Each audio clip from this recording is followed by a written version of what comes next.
turakwitabye karamenya gasani kuko uduhamaganga kuri buri munsi kugira ngo dukize ku mpuhwe zawe. Ku izina ry'Imana Data na Mwana na Roho Mutagatifu, amen. Amahoro bana b'Imana, nimuhumure, Imana ije kudukiza kuri wa mbere icyumweru cya kabiri cya Adventi, tariki 5 Ukuboza 2022. Isomo ryamenye mu gitabo cy'umuhanuzi Ngiyi, umutwe wa 35 umurongo wa 1 kugeza ku wa 10. Ubutayu n'ubutaka bubi nibuhimbarwe, amayaga nezerwe kandi arabye indabyo. Natwikirwe n'indabyo zo mu murima, nasabagire abyine kandi atere urwamo rw'ibyishimo. Uhora yagabiye ubwiza bw'imisozi ya Libani, uburabagirane bwa Karumeli n'ubwiza bwa Sharoni, kandi abantu bakazareba ikuzo ry'Uhoraho, ububengerane bw'Imana yacu. Nimukomeze amaboko yananiwe, mutere imbaraga amavi adandabirana, mubwira abakutse umutima muti nimukomere mwoye gutinya. Dore Imana yanyu ije guhora abanzi banyu, nicyo gihembo cyanyu, iraje ubwayo kubakiza.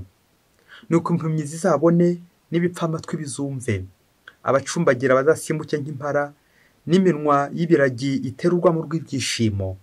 Ubutayu buzavumukamo amasoko, n'imigezi itembe ahantu h'amayaga. Ubutaka butwikwa buzahinduka ikiyaga, akarere kishwe n'inyota kavubukemo amasoko y'amazi, naho mu ndiri y'ingunzu hazamere imbingo n'imfunzo. Aho ngaho hazahangwa inzira, bayita inzira ntagatifu. Uwahumanye ntazayinyuramo, kuko izagenerwa umuryango w'Uhoraho, kandi ab'ibipfamutima ntibazahacaracara. Nta nyamaswa y'inkazi izayibonekamo, abazaba b'Uhoraho nibo bazayinyuramo. Abakijwe n'Uhoraho bazatahuka, bagera i Siyoni batera urwamo rw'ibyishimo. Ku ruhanga rwabo hazabengerana ibyishimo bitazashira, ibineza n'umunezero bibasabagire, ibineza n'umunezero bibasanganire, agahinda n'amaganya bizahunge. Iryo ni ijambo ry'Imana. Zaburi 185. Dore Imana yacu ije kudukiza. Ndashaka kumva Uhoraho icyo Imana avuze. Aravuga iby'amahoro y'umuryango we n'abayoboke be. Koko ubuvunyi bwe buba hafi y'abamutinya, kugira ngo ikuzo rye rigume mu gihugu cyacu. Impuhwe n'ubudahemuka byarahuriranye, ubutabera n'amahoro birahoberana. Ubudahemuka buzamera busagambe ku isi, maze ubutabera buruhuke buva mu ijuru. Uhoraho ubwe azabaha ihirwe, maze isi yacu izarumbuke imbuto. Ubutabera buzamugenda imbere, n'intambwe ze zigaragaza inzira. Dore Imana yacu ije kudukiza. Nyagasani Yesu nabane namwe. Amagambo mu Ivanjili ntagatifu yanditswe na Luka, umutwe wa 5 umurongo wa 17 kugeza ku 26. Umunsi umwe Yesu yariho yigisha, imbere ye hicaye abafarisayo n'abigishamategeko baturutse mu nsisiro zose za Galileya n'iza Yudeya, n'abavuye Yerusalemu. Ububasha bwa Nyagasani bwari bumurimo, bugatuma akiza indwara. Nuko haza abantu bari bahetse ikirema, bashaka gukinjiza ngo bagishyire imbere ye. Babura aho bakinyuza kubera ubwinshi bw'abantu bari aho. Nuko burira inzu, bayikuraho amategura, bururukiza ingobyi cyarimo imbere ya Yesu hagati y'abari aho. Abonye ukwemera kwabo, Yesu aravuga ati, wa muntu we, ibyaha byawe urabikijijwe. Abigisha amategeko n'abafarisayo batangira kwibaza bati, uyu tuki Imana ni muntu ki? Ninde ushobora gukiza ibyaha atari Imana yonyine? Yesu amenya ibitekerezo byabo, arababwira ati, niki gituma mutekereza mutyo mu mitima yanyu? Icyoroshye ni ikihe? Ari ukuvuga ngo ibyaha byawe urabikijijwe, cyangwa kuvuga ngo haguruka ugende? Nyamara kugira ngo umenye ko Umwana w'umuntu afite ububasha bwo gukiza ibyaha munsi, abwira ikirema ati, ndabikubwiye, haguruka ufate ingobyi yawe witahire. Ako kanya ahaguruka bamureba, ajyana ingobyi yari aryamyemo, ataha asingiza Imana. Nuko bose barumirwa, basingiza Imana kandi barakangarana, bakavuga bati, uyu munsi twabonye ibintu bitangaje. Iyo ni Ivanjili ntagatifu. Uyu munsi twabonye ibintu bitangaje. Bakristo bavandimwe, Yesu Kristo akuzwe. Ahangaha tugeze ni kuri buri munsi, tuje gushaka Kristo, tumubone, tumwereke abandi buri munsi. Nguko gutwara abandi, tukabatwara kugeza hehe? Kugeza kwa Kristo, kugeza ku Mana. Uyu munsi amasomo y'uyu munsi koko aribwo ibintu bitangaje. Ubwo tugiye kwegera Nyagasani, tumusange adusanganire, maze tubeho neza adukize. Umugambi w'Imana ku bantu uhinirwa mu nshinga imwe gusa bita gukiza, sove, umukiro w'abantu, gukiza abantu. Nguwo umugambi w'Imana. Umugambi w'Imana ni uwo kugukiza, umugambi w'Imana ni uwo kunkiza, umugambi w'Imana ni uwo kudukiza twebwe abantu. Ese w'umukristo umuvandimwe wumva ijambo ry'Imana buri munsi, nawe umugambi wawe waba ari ugukiza abandi, waba ari umukiro wawe ndetse n'umukiro w'abandi? Gukira ku mubiri ndetse no kuri roho, ngiki kizana Yezu kugira ngo tugire neza buri munsi. Umukiro Imana ibituzaniye. Ese wasanga ngewe cyangwa wowe tubeshwa no kuba turi kugira abandi nabi, kwica abandi aho kubakiza? Ngabo abayobozi bakomeye bavuga bati ndica kandi ndakiza. Ujye umenya ko nta bubasha ufite usibye ubwa Nyagasani guhereza. Rero ububasha bw'Imana akenshi bamwe tujya tubukoresha turi kwica, kandi Imana yaradutumye gukiza. Natwe rero twinjira mu mugambi w'Imana, umugambi w'umukiro wa muntu. Akamvugo ya Irene Mutagatifu agira ati la gloire de Dieu c'est l'homme vivant. Ngo ikuzo ry'Imana ni ukubona umuntu ari muzima. Imana ishimishwa nuko yakubona uri muzima. Imana ishimishwa nuko aza kugutabara ikagukiza. Ikindi Mutagatifu Irene yongeraho ni uko avuga ati ubuzima bw'umuntu ubwo n'ubwa hakurya y'imva ni ukubona Imana. Rero bakristo bavandimwe, natwe tuje ahangaha kugira ngo dushakashake Imana. Imana iza kudukiza, twamara gukira natwe tugakiza abandi.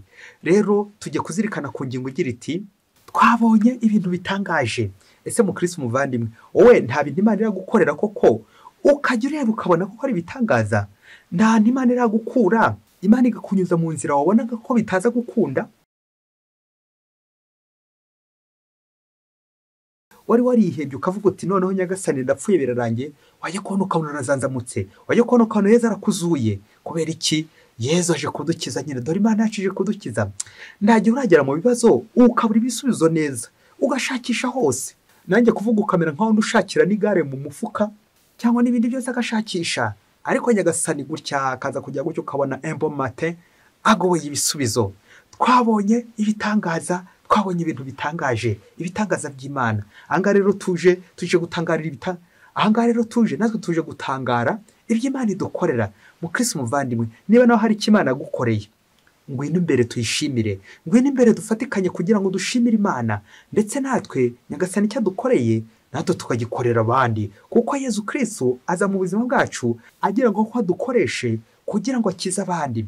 Yezu Kristo nawe araguhamagara uyu munsi ngo agukoreshe kugira ngo akize abandi, ngo agukoreshe kugira ngo utware abandi ubageze aho bagomba gukirira, kuko Yezu Kristo aza kugira ngo dukize ku mubiri ndetse no kuri roho, maze tumurangamire, tumubone, tumumenyesha abandi buri munsi. Ngaha rero amasomo y'agakiza, amasomo y'ihumure, amasomo y'urukundo Nyagasani yaduteguriye. Iyi baruwa rero tumaze gusoma tugiye kongera kugenda tuyinyungutira kugira ngo twumve koko ibitangaza by'Imana. Twumvise mu isomo rya mbere umuhanuzi Izayi aturarikira ibyiza biri imbere. Ubwo muri iki gitabo cy'umuhanuzi Izayi, muri iki gihe cya Advent, cyumweru cya kabiri cya Advent, tuzazirikana cyane cyane kuri Deutero Izayi, igitabo cya kabiri cya Izayi. Iki gitabo rero igihe Abayisiraheli bajyanwe ubunyago i Babiloni, nuko rero ngo muri icyo gihe hari amaganya, ibibazo, ubushikamirwe, igitugu cy'abakandamizaga abanyababiloni, kuko nyine bari barajyanywe bunyago. Uyu mwanditsi rero iki gitabo cya Izayi akandika abwirijwe n'Imana, amenyesha abantu gukomera ibyiza biri imbere, le retour interpromise, ko bazagaruka mu gihugu cy'isezerano igihe nikigera koko. Iki cyizere rero ababibyemo nicyo turi kuzirikana muri iki gitabo. Tuzirikana ko agahinda kagiye gushira, amarira agiye gushira. C'est le livre de consolation. Iyi ni baruwa koko yo guhozwa, guhumurizwa, kuko Imana iri hafi y'umuryango wayo. N'ikimenyimenyi muri Advent nyine tuzirikana ko Imana igiye kwegera umuryango wayo. Ngibi rero byabaye ku Bayisiraheli bari mu ijyanwa bunyago. Imana ikabasezeranya iki? Ibyiza biri imbere, ko bagiye kubohorwa, bakabohorwa n'igitugu cy'abanyababiloni, bakabohorwa bagakurwa ku ngoyi, bakazasubira mu gihugu cyabo cy'isezerano. Umuhanuzi rero turamwumva akoresha imvugo ishushanya, ibigereranyo, ariko byose bigatwerekeza ko Imana yacu ije kudukiza. Imana n'umubyeyi ntabwo ishobora kudutererana. Ngibi bya bitangaza by'Imana izadukorera n'igihe dushikamiwe, n'igihe turi kure. Nguko rero Nyagasani akaba aduhamagaye uyu munsi. Kujya kure y'Imana ni ugukora ibyaha, kujya kure y'Imana ni ugukora amafuti, kujya kure y'Imana ni ukwivumbura ku Mana, ni ukoyoka ku bigirwamana. Ariko ntihani Nyagasani ntabwo adutererana no muri ayo marira, no kuri iyo ngo ya Sekibi akomeza kuza kugira ngo agire gute? Aduhumurize, adutabare. Consolation, consolation de mon peuple. Umuhanuzi rero akamenyesha abari mu kaga, abashikamiwe, abababaye, imfungwa, abantu bose bariho nabi, de malheureux. Nimuhumure Nyagasani aje kudutabara, aje kudukiza. Ngiki rero gihe cy'imibabaro kizahinduka mu gihe cy'ibyishimo, igihe cy'intambara kigahinduka igihe cy'amahoro. Kubera iki? Umucunguzi araje, Yezu Kristo Mesiya araje, yashinga yacu turi gutondagura gukiza abantu, umugambi w'Imana wo gukiza abantu. Umwanditsi yagize ati, abakijwe n'Uhoraho bazatahuka bagere i Siyoni batera urwamo rw'ibyishimo. Ku ruhanga rwabo hazabengerana ibyishimo bitazashira, ibinezaneza n'umunezero bibasanganire, agahinda n'amaganya bizahunge. Amen, amen, amen, amen. Urakoze Mana yacu kuduhumuriza, kuko uje kudutabara, nk'uko no mu ngiyi ya Buri abyikirije agira ati, dore Imana yacu ije kudukiza. Amen, amen, amen. Turumva no mu ivanjiri y'uyu munsi kwanditswe na Luka, Yezu Kristo afite impuhwe, akagirira impuhwe abaza bamugana, akagira impuhwe abamukurikiye, akagirira impuhwe imbaga nyamwinshi imuri imbere. Ariko nubwo Yezu Kristo agira impuhwe, hari abitambika muri izo mpuhwe z'Imana, baba contre sigse, abigisha amategeko ndetse n'abafarizayi bari iruhande rwe, bari gushungera, ni nk'abandi mu rupfu, mu byago, baza gutaba aho gutabara. Abigisha amategeko rero nabo bari gushungera Yezu ngo bamupinge, barebe ibyo akora. Nyamara ntibuza Yezu kugira gute kuza gukora neza, nta kizitira umugambi w'Imana. Turumva aba bantu bahetse umurwayi bakagira icyizere, bigatuma batobora n'igisenge kugira ngo bagere kuri Yezu. Nanjye bikanyibutsa amayeri yose nakoresha, ubwenge bwose nakoresha Imana yampaye kugira ngo ngere kuri Yezu kandi mpageze abandi, guheka abandi nkabageza kuri Yezu. Ngibyo ibitangaza Nyagasani dukoresha. Imana ntabwo ari ikivejo, ntabwo ari ikimanuka, ahubwo ikorera mu bantu, ikaba yagukoresha kugira ngo ungereho, ikaba yagukoresha kugira ngo ugere ku bakene, abababaye, abashavuye. Nawe ukinjira gutyo umugambi w'Imana wo gukiza abantu, kuko iyo nshingira komeye bakristo bavandimwe, gukiza. Umugambi w'Imana no gukiza. Rero nanjye sinkajyemera nk'umufarizayi ndetse n'umwigisha amategeko uri kurebera gusa, indorerezi gusa, ahubwo mbe actif, nohe kwa passif, kurebera gusa. Akamvuga igira iti les assistants sont toujours assis. Nanjye rero ngo indorerezi akeshi nyine ziba zicaye, ngo ntacyo ziba ziri gukora, ziri kurebera gusa.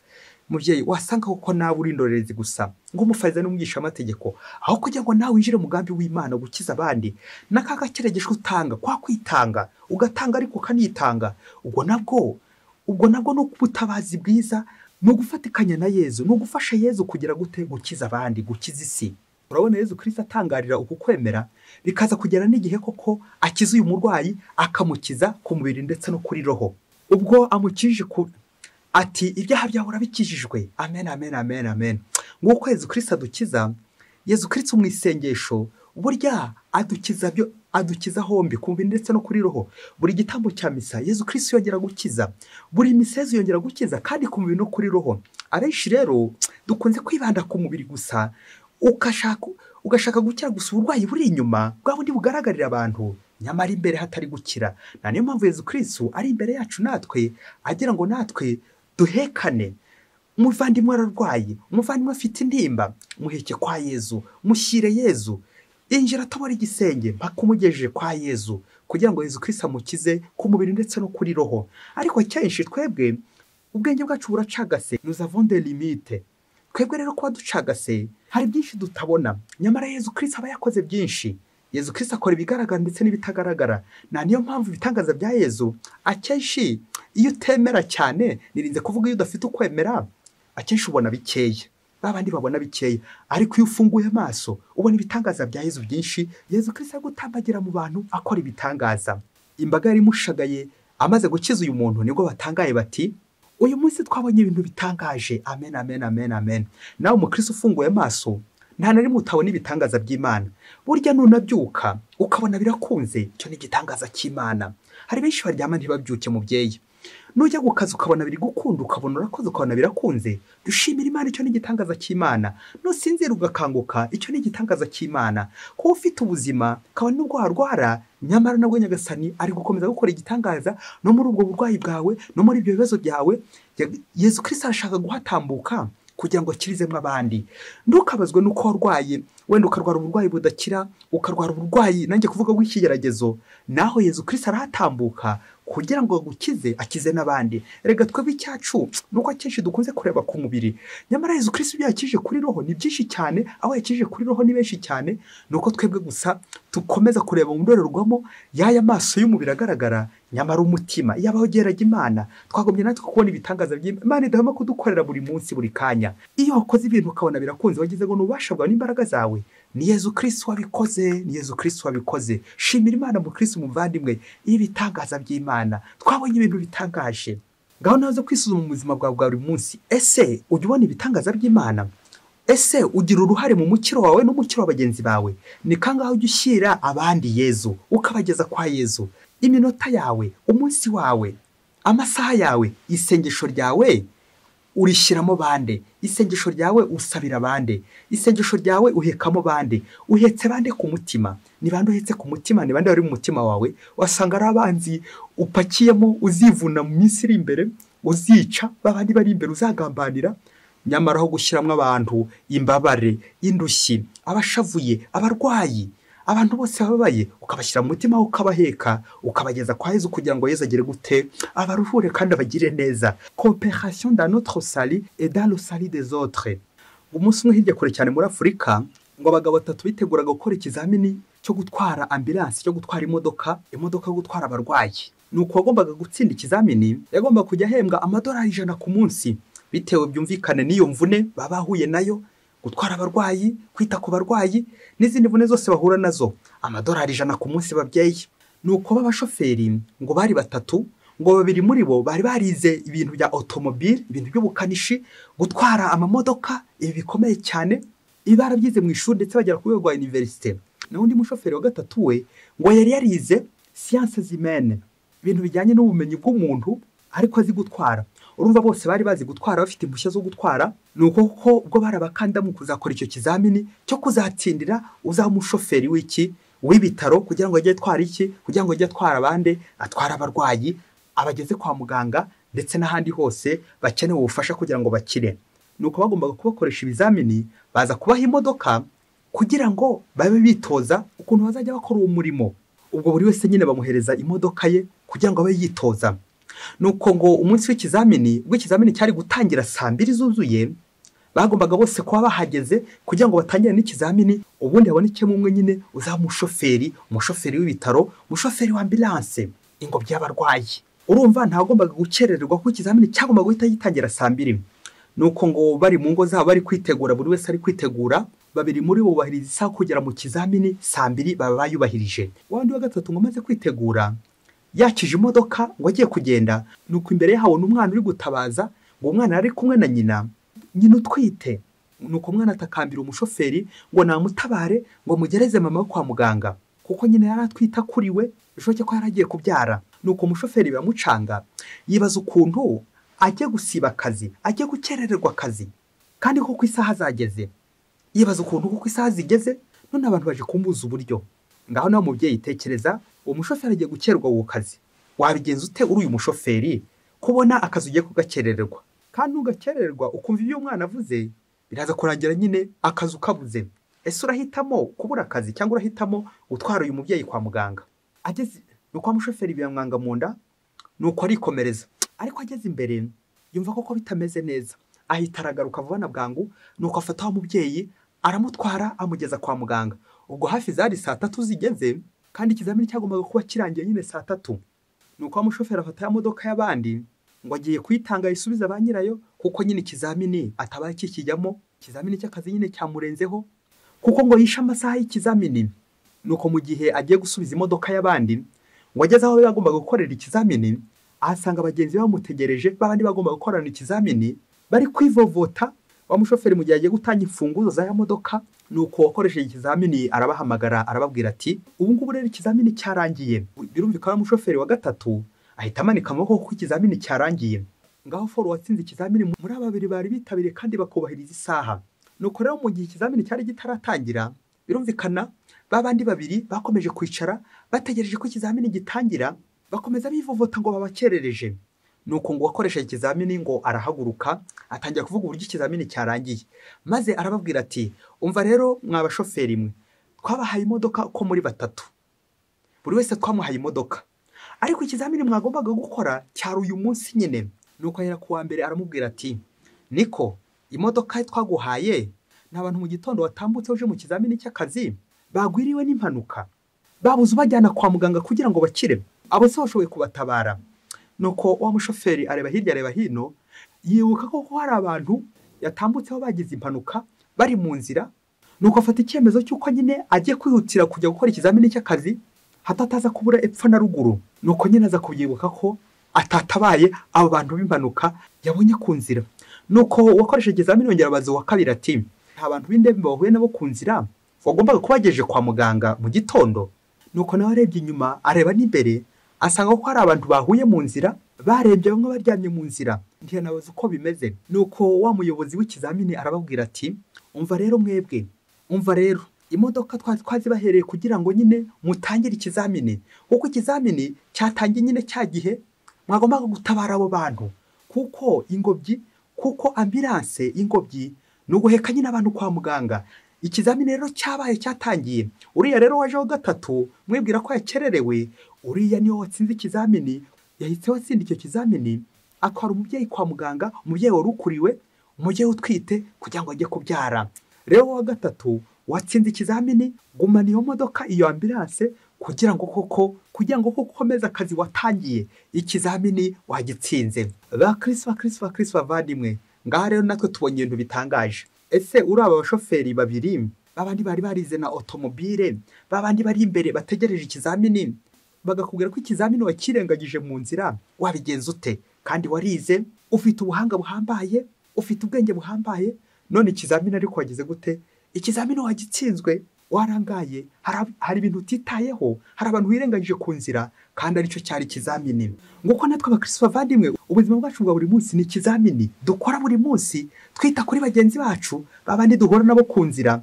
Twebwe icyacu ngo twakererewe akazi, ntabwo dusiba akazi, wasanga sako kazi arako ngako usize aho ngaho, icyo kiraka gishyushye noneho ukagisha ku ruhande ukitambukira ukigendera, kandi icyo kiraka ari Imana yari yakugeneye. Ukiruka ku mafaranga, ukiruka ku bintu, ariko kibagirwa abo bantu b'indembe, abantu bababaye. Nguko Kristo uyu munsi ashaka kuduhumuriza, consolation. Abantu bababaye, wita gute ku bantu bababaye bari ku nzira? Aho nawe ntugenda mu modoka ngo ngiye ku kazi rwose nakerewe, mbisa nigendere, nyamara ugasiga hehe? Ugasiga indembe ziri ku rugi rwawe, ugasiga abasabirizi bari kugusaba ati mpereza, ariko ngo wowe ugiye ku kazi. Ako kazi se si Imana kaguhaye? Ako kazi se si Nyagasani kaguhaye kugira ngo ufashirizemo abandi muri ako kazi, ubakize, ugire uruhare mu kubakiza? None wowe cyawe ni ukwirwanaho ngo ugiye mu kazi. None se ko nta handi utanatsinze, ko birangiye utsinzwe kandi ngo wirukaga? Ese mu Kristo muvandimwe, ubaye uri umushoferi wa gatatu, nuko ibintu byose wakoze, nuko bakaza kugutangariza ko ari wowe watsinze kandi utari ubyiteze. Ngibi bitangaza Imana idukorera, bya bintu tugirira abakene, bya bintu tugira abatishoboye, babandi dutabara, babandi dusanga ku nzira tukabagira neza. Ibyo nibyo Imana izaduhembera, bikaza kurangira Imana idutangaje, idushyize mu mubare w'abayifashije. Wowe ufasha Imana ute mu Kristo muvandimwe? Wirengagiza bagenzi bawe ute? Bagenzi bawe ubafasha ute mu byo ukora mu murimo wawe? Imana yaguhaye imodoka, Imana yaguhaye ibyangombwa kugira ngo ufashe bagenzi bawe, none wowe cyawe ibyo ukabikoresha mu nyungu zawe, wiruka wihuta, bikaza kurangira bagenzi bawe bo ntacyo bamariye. Nguko kurya abandi, nguko kugira abandi nabi, nguko kwiyitaho ariko nyibagirwa abandi bari ku nzira. Ese ngewe ni bangahe ngira neza ku munsi? Abanyitambitse imbere, abasabye rifuti, abasabye ati dutabare, tugirire neza, dukorere gutya, ndetse na babandi batibuka kunsaba nabo nkagira ubushishozi nk'ubwa Yezu utambuka ku nzira akamenya ubabaye, nkagira ubushishozi bwo guheka abandi kwa muganga. Ingobyi bakristo bavandimwe, iyi ngobyi ambulance igashushanya nanone ingobyi y'umutima, aho duheka abagenzi bacu kugira ngo tubageze ku Mana. Guheka abandi hehe? Mu isengesho, kubavuganira ku Mana. Icyange rero wasanga nyamatambukaho rimwe rero nkabatera ivumbi, nkabatera umukungugu, nkabatera ibiziba, aho kubageza kwa Yezu kwa muganga. Nk'uko ibiziba bisobanura nanone kunegura bagenzi bacu, nk'umufarisayo n'umwigishamategeko wicaye imbere ya Yezu gusa ari kurebera, nanjye wasanga nyandebera, nanjye wasanga nicara mu nteko y'abaneguranyi ndi kurebera gusa ibitangaza bya Yezu, ariko njyewe simbyinjiremo ngo nanjye ninjire mu mugambi w'Imana wo kugira gute, wo gukiza abantu. Gukiza abantu buri munsi, gukiza abantu buri munsi. Ikizamini wagitsinze kuko nicyo wahereho mu gitondo, wowe ubwiye ko wakererewe, nyamara ni wowe wagitsinze. Kubera iki? Wagitangiye mu gitondo. Ikizamini cyari cyo gutwara abarwayi, ikizamini uje gukora nicyo gutwara abarwayi, kandi nyine wagikoze. Mukristo muvandimwe, ugeze abangahe kwa muganga? Navugaga kuri Yezu, navugaga kwa Yezu mu kiliziya, abo ushishikariza gusenga, abo ufasha, abo uhetse, imfubyi uri kurera, abatishoboye, abababaye, abo bose umenye ngo uri umubyeyi mwiza, ugomba guheka. Akavuga k'ikinyarwanda igira iti sakwe soma, mugongo mugari mpekera abana. Ngicyo uburiri. Natwe rero bakristo bavandimwe turaba ingobyi z'abandi, duheke abandi tubageze hehe? Kwa Yezu. Abababaye, idembe, indushyi, bose tugire gute? Tubaheke mu isengesho, tubaheke mu mutima, ingobyi isumba izindi, umutima, aho duhurira n'Imana, maze mbashyire Yezu, Yezu abagirire neza nabo, kuko nanjye Yezu angirira neza buri munsi. Mwese Imana ibahe umugisha. Imana Data na Mwana na Roho Mutagatifu. Amen. Padiri Masumbuko Ladislas wa Diyosezi ya Cyangugu.